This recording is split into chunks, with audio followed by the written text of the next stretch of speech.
Shalom, welcome to the Jewish View. My name is Rabbi Nachman Simon with the Chabad House of Delmar, together with my co-host Marc Gronich of Tech Valley, JBizTechValley.com and Statewide News. We have a very special guest with us, Michael Cohen, the Comptroller of Bethlehem. Mike, welcome to the Jewish View. Thank you very much. So how long have you been the Comptroller? I've been the Comptroller since the beginning of 2012. Prior to that, I was the Chief Accountant for the town since April 2010. So can we call you the Chief Bean Counter, or is that respectful enough? You could. Okay. What goes into your job? What is a typical day for you? Is it just looking at numbers or interacting with people, or what's a typical day like? Pardon me. A typical day changes from day to day. It's a very dynamic position. There is no typical. Yeah, it's quite dynamic. There's a lot that goes on in the Comptroller's office, the town of Bethlehem. But essentially what we're doing in our office is we're overseeing the payables, the cash of the receivables, identifying it for our general ledger system. We're doing projections and budgets. In addition to that, we're also looking to see how we can make things more efficient.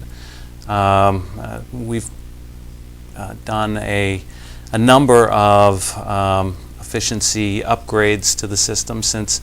What system? To the process, the Comptroller's office process. Since I got there as the Chief Accountant, and then we further amended those processes once I became Comptroller. But I deal daily with John Clarkson, the town supervisor, and he's challenging me on a daily basis. Well, did he ask you for the budget? Let's say, for example, hey, I need some more. I think we should put more money in the roads, for example. So you have a voice in that, or saying, yeah, we can do a little less for the roads and put some more money somewhere else. Parks or something.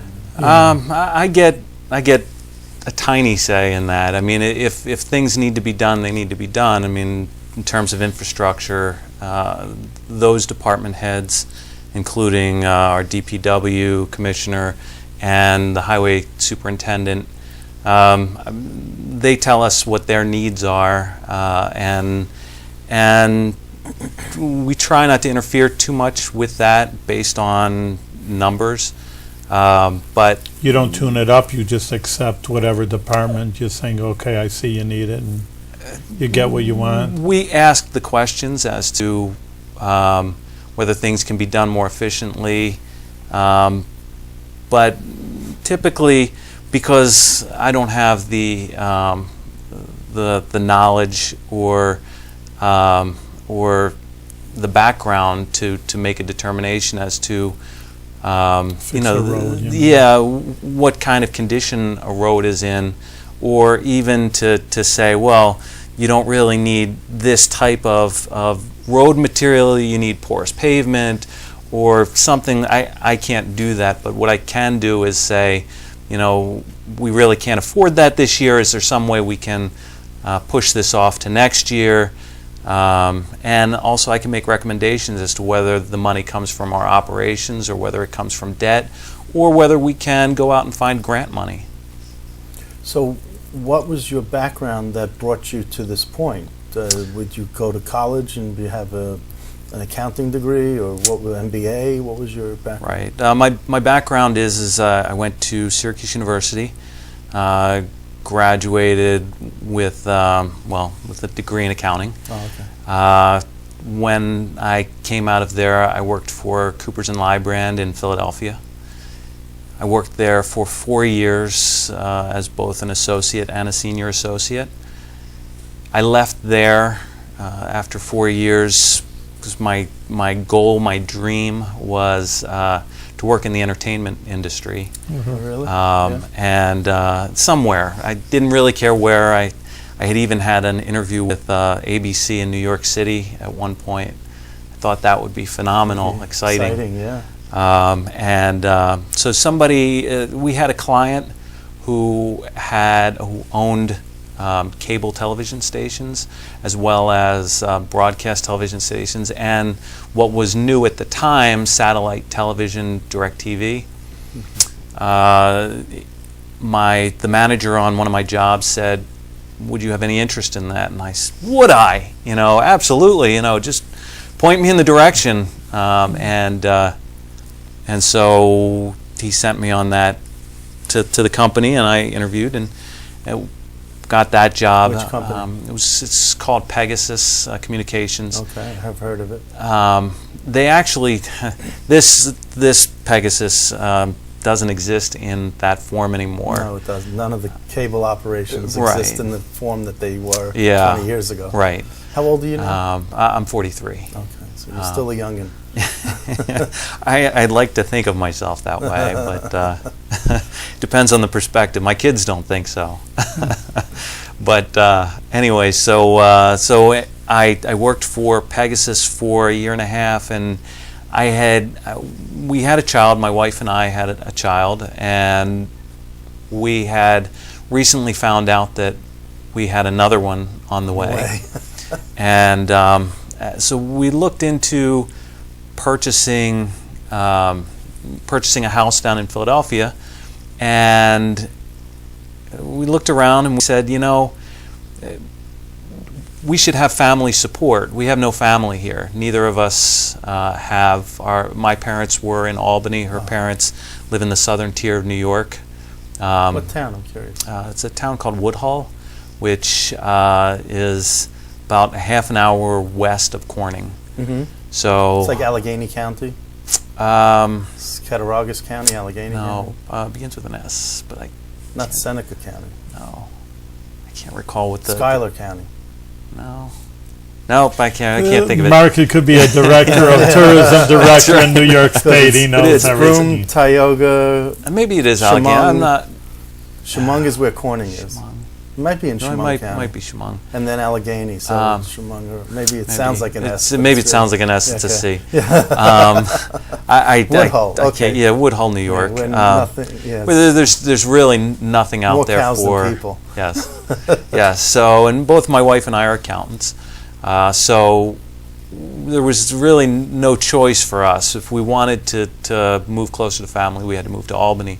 So, I did sort of a search up in Albany to see what was available. There were a number of positions that were available, but the one that was closest to what I was currently doing was at Time Warner Cable, and it was basically just an upgrade from Pegasus to Time Warner in terms of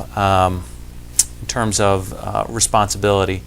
Although at Pegasus I was making managerial decisions, and at Time Warner you're sort of a small fish in a big pond. So I was doing much more specific accounting work, but for a much larger company. And I spent 12 years, a little over 12 years at Time Warner Cable, and I enjoyed my time there, but they did a restructuring and asked me I could stay in a similar but slightly different role and get paid without incentive of a bonus. So basically I was losing compensation, or take a severance package and find something on my own. And so I did some consulting for a little while, and then the position of chief accountant came up here. Who was the supervisor at the time? At the time it was Sam Messina. Okay. So he was doing a little restructuring of his own? He was doing a little restructuring of his own. The auditors, the previous auditors, had made a recommendation that the town needed another accountant. Okay. So they needed somebody beyond the comptroller. We do have a deputy comptroller. His focus is more purchasing and less accounting specific. So they felt that they needed somebody who was more accounting oriented in that office. So the highest grade level was a bachelor's that you got Yes, I at did. Syracuse. Yes, I received a bachelor's. I guess I neglected to mention that I also got my CPA while I was at Coopers and Lybrand. Okay. And at the time, the choice was get your master's or get your CPA. Right. And frankly, CPA was, at least at that time, I don't know exactly how it is now, but felt more prestigious to have my CPA. And further, I really didn't need it for my work in public accounting, and of course, I really don't need my CPA so much, or to utilize my CPA when you're in private industry, even in government accounting. But it does show, Credentials. Yeah. What you know, and people want to see that Right. the credentials. right, And it's not from a mail order Yeah, college. So, right, right. So you said that you have 2 kids, and Yes. you've been married for how many years? I've been married for 21 years. 21 years, half your Yes. life, almost. Yeah, almost half my life now. It's amazing. So you have, and you still have 2 kids. That's I do have 2 kids. Okay. Yes. And I'm you sorry. have 3 kids? 3 4 kids. Oh. I forgot my daughter already. Yeah. Yeah, no, I You have I 3 had 3 children. 1 child after we moved up here. All right. And are they being brought up with Jewish education, or? Yes, they attend Biachad at Ohav / Temple Yeah, Israel. right. And my oldest son is at Marist now, and my middle son Ryan he attends the Mifgash program Okay. here, and my daughter, who has yet to be B'nai Mitzvah, is attending Biachad at Temple Israel / Ohav. How old's your daughter? She's 11. Grew up with Clara. So Getting bas mitzvah soon, all right, so that'll be good. Yeah. yeah. So I'm very excited about that. Okay. No, I'm Mazel Tov. Thank You you. should only have simchas and Leil nachas from your children. And, Thank you. it's really great. So you seem to have a settled life right now. It's good. Oh, it's absolutely. Nice. Yeah. It's a wonderful place to live, town of Bethlehem. It's interesting living in North Bethlehem, in that because we're closer to Guilderland, and our kids are sent to the Guilderland schools, which is actually further for us than the Bethlehem schools.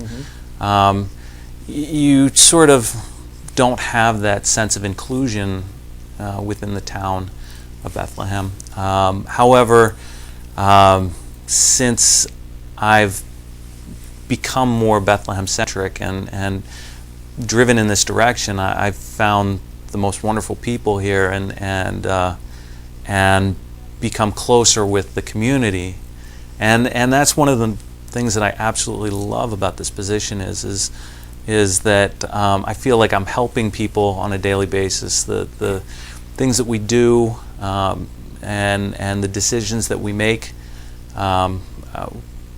really come from a place of desire to assist other people, my neighbors, and when I say my neighbors, I mean everybody. Not just the people on your block. Right. Yeah. Okay. Everybody within the town, Yeah. and I meet more and more people from the town, and it's really. So for people great. who might be watching this who don't know where North Bethlehem is, it's in the Crumpkill Road area, right? Right. So that's about in that area where it It's- goes out by Schoolhouse. It borders all City of Albany, at one point Guilderland, so it's around Correct. that area. Yes, we're off of Crumpkill and New Scotland roads. Indian Hills is back Yes. there. Brookhaven, Right. Dutch Brook, Stafford's Crossing. Yep. So that's great. That's a great area. Yeah, it is. It's a nice place to raise your kids, and we've been there since the end of 1997. So we've been. So are you been in the town affiliated for- with a synagogue, or OHAV. you are affiliated with We are OHAV? affiliated with OHAV, and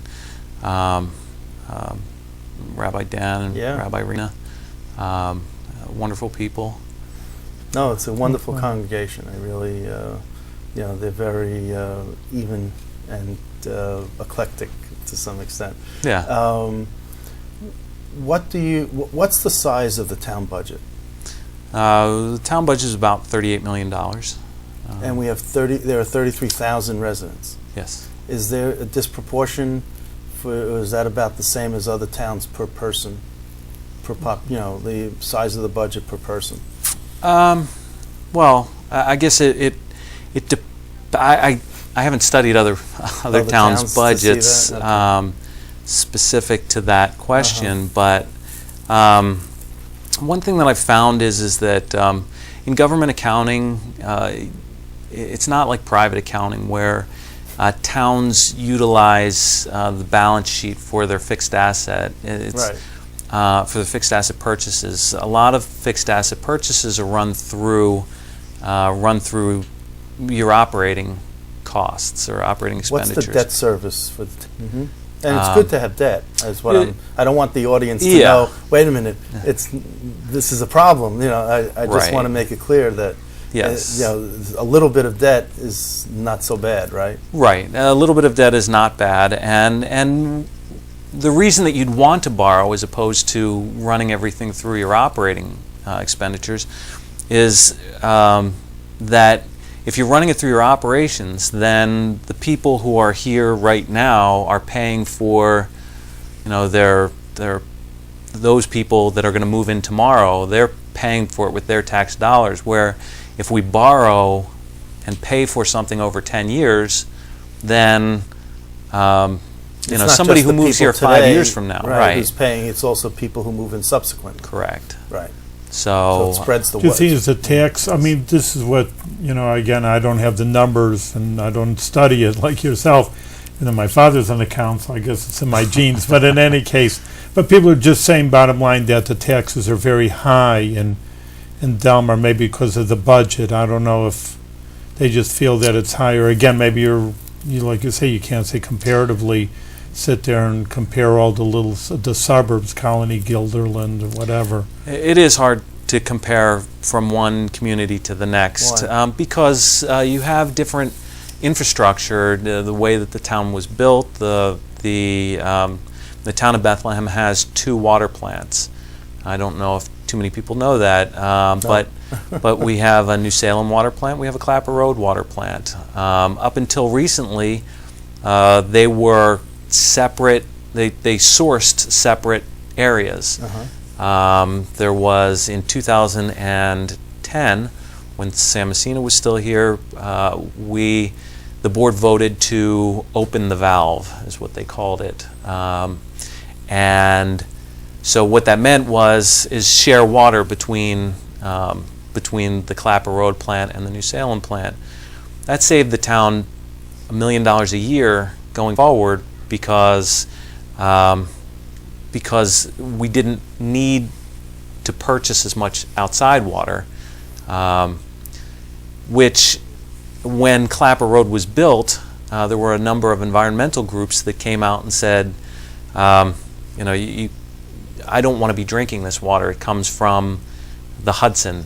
But it really didn't come from the Hudson. It really came from the aquifers under the Hudson. So it didn't have the same pollutants. And even if it did have the same pollutants, we treat the water. It has to meet, EPA fairly standards, yeah. excruciating standards. But now we've had 15 years. Clapper Road water plant was built in 1994, and so we've had 15, 16 years now to study. We had at the time when we went to open the valve. It was hard to argue that We water. don't buy it from Albany. Something in the Well, back of my that's- mind says You have that correct. The Alcove Reservoir? There is there's a contract with the town of Bethlehem has a contract with the city of Albany to purchase water. It was signed in 2004. When the two water plants were separate, that agreement was to purchase a certain amount of water, and it was over a 20-year period with no out clauses. So, and there were steps in there. So we not only had to purchase X amount of water at the outset of the contract for the first 5 years, but then it was X plus Y in the next 5 years, and then 5 years it's X plus Y plus Z. More and more. And it's a take or pay contract, which most people probably don't know exactly what that is, but what that means is... Even if you don't take what you're supposed to, you still got to pay for it. Exactly. Okay. Yes. So we pay for it whether we use it or not. So we do take it because that way we don't have to produce as much water, which saves us incrementally. Right. But so you got this contract until 2024? We do. We do. And doesn't seem fair. Maybe the new mayor you could work with, and maybe she could do something for you. I would imagine that because they know they have us. Yeah. We've had a number of attorneys study this contract. There appears to be no way out. No way out of it. In our budget right now, we have budgeted for 2014 about $2 million, a little less than $2 million, to purchase water from Albany. That you don't need. That we don't need. And now come 2024, by the time we're up to about $3 million in purchases, the town is going to experience a windfall like it's never ever experienced before, because obviously now we don't need to tax that or put it into our user fees. Right. So come 2024, we can all look forward to a savings. Maybe both be around 11 years from now, to Absolutely. experience this, I certainly hope so. Yeah, there are things that we have to deal with in the current budget and for the next several years. Is that the water problem, the most annoying issue for you? It's up there. there. It's way up there. Okay, so now let me ask you this: town of New Scotland has a terrible water problem, and that's What's the problem? They have very little water, which is why they can't do economic development, because there's no water to supply the businesses who might want to be there. When they were talking about box stores in the town of New Scotland, they were talking about other, even restaurants. There was very little water. There wasn't enough water to be able to satisfy their needs, so that's why everything went bust, basically. And the town of New Scotland's not growing. But maybe you can make a deal with town of Scotland to take this extra water off your hands. And I believe that there is something in place. I'm not overly familiar with the details of it. I understand. But I believe that there is something in place with New Scotland, not to take the Albany water specifically. Obviously, it's all the same for us. Right. And we have thought about trying to make deals with other communities, but the problem is the infrastructure. Is how do you get that water there? And the pipeline to build that pipeline is going to be very expensive. Yes. And if a community wanted to purchase water and we said, well, why don't we just ship it directly from Albany? Albany would say, well, why don't we just sell it to you?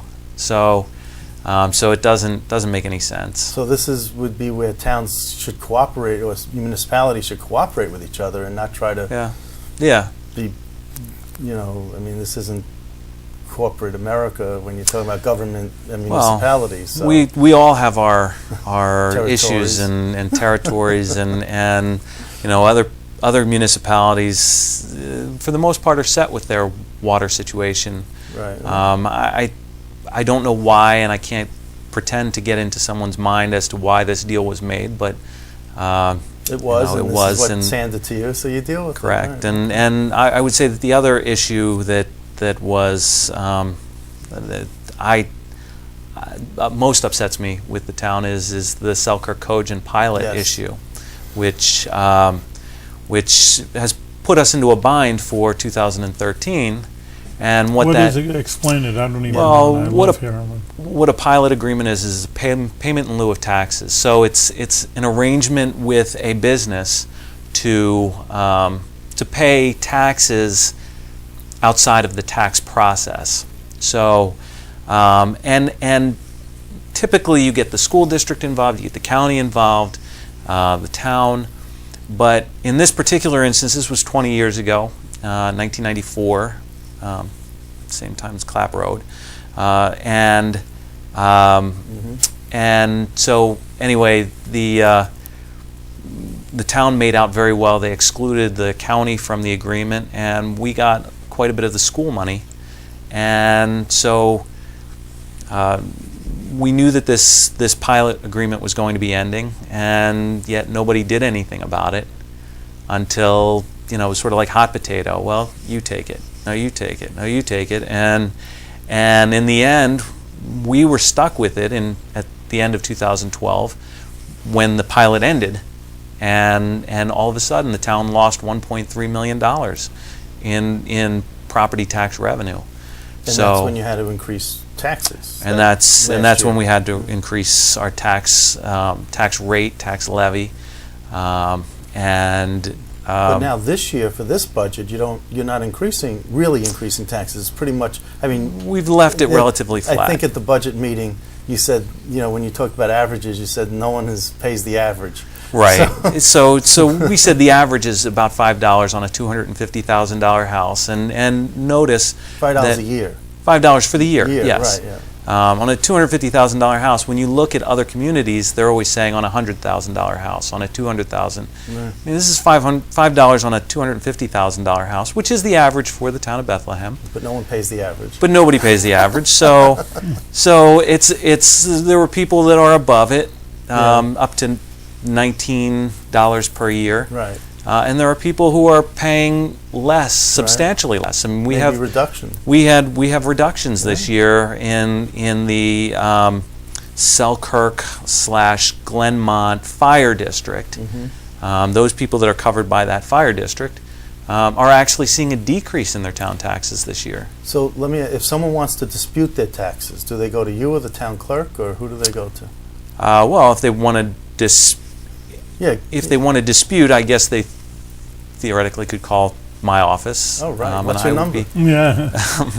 My number is 439-4955, extension 1123, and I'd be happy to discuss the tax situation. The tax situation, absolutely.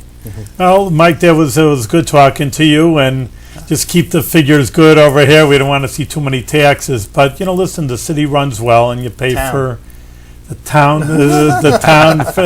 runs well, and you pay for what you get. You're in a nice suburb, and that's why I tell people, you want a nice suburb, you have to pay. But Ken, we don't have to pay too much. So thanks for keeping the numbers right. And Michael Cohen over here, the Comptroller of Bethlehem, you're doing a good job, and give you our blessing to keep on going with good health with your family, living well, and everything should be good. Thank you very much. Thank you.